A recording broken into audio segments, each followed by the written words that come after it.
Assalamualaikum warahmatullahi wabarakatuh. Alhamdulillahi rabbil alamin. Wassalatu wassalamu ala asrafil anbiya'i wal mursalin. Sayyidina Muhammadin wa ala alihi wa syuhbihi ajma'in. Kali ini kita akan mengungkap tentang kiblat seluruh makhluk ciptaan. Apakah makna dan arti kiblat? Kiblat yang sesungguhnya itu adalah sumber asal seluruh makhluk yang diciptakan di alam ciptaan, yaitu seluruh isi langit dan bumi, baik itu yang bernyawa ataupun yang tidak bernyawa, itu semua bersumber dari tempat yang satu, yaitu Nur Alif, alam keabadian atau alam kudusi. Tidak berawal dan tidak berakhiran. Ada firman Allah Subhanahu wa Ta'ala dalam hadits qudsi, "Laulakal ma khalaqtul afalak." Dikatakan di situ bahwa tidak. Aku ciptakan apapun atau segala sesuatu yang aku ciptakan kalau bukan karena nurku sendiri, yaitu Nur Ahmad. Dialah kekasihku yang akan memberi penerangan dan penjelasan kepada seluruh hamba sahaya yang masuk ke dalam alam ciptaanku. Yang aku ciptakan makhluk yang paling sempurna, yaitu Adam, yang disempurnakan dengan akal atau pena. Sesungguhnya yang demikian itu terdapat tanda-tanda yang jelas pada diri ruhku, yaitu Nur Ahmad. Walau dia yang pertama kali aku ciptakan, tetapi akan kujadikan utusanku yang terakhir, dan akan menurunkan nur cahayaku pada diri keturunannya selamanya. Wahai hamba cahaya, maukah kamu bersumpah dan berjanji padaku untuk berdiri, rukuk dan sujud pada Nur Ahmad? Wahai hamba sahaya, agar kamu tidak berdiam selamanya di tanah yang aku haramkan engkau berdiam selamanya di dalamnya.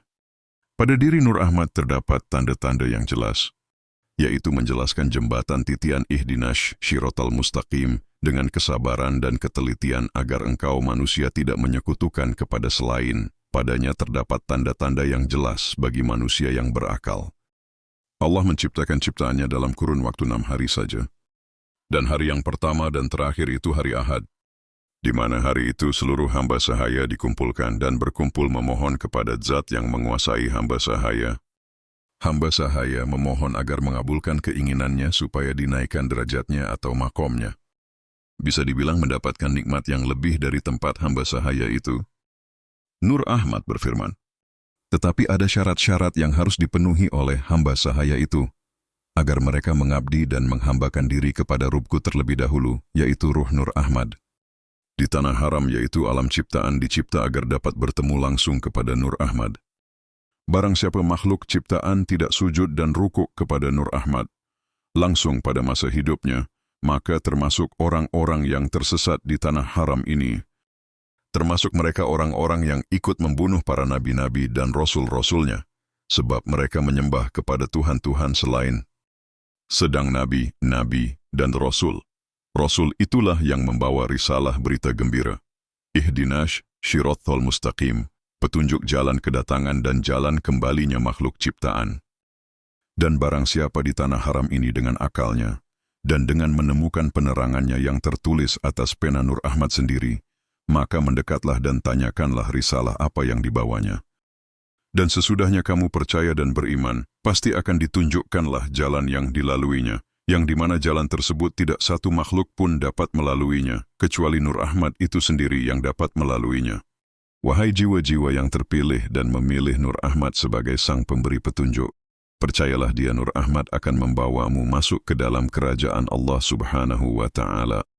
Itu bukan janji. Kepastian akan hak manusia dan seluruh ciptaan untuk berjumpa langsung dan bersatu menjadi barisan-barisan beribadah kepada Nur Ahmad. Dan bagaimanakah keadaan saudara-saudaraku yang tidak rukuk dan sujud kepada Nur Ahmad? Mereka pasti akan bersekutu kepada Tuhan-Tuhan selain dari Allah.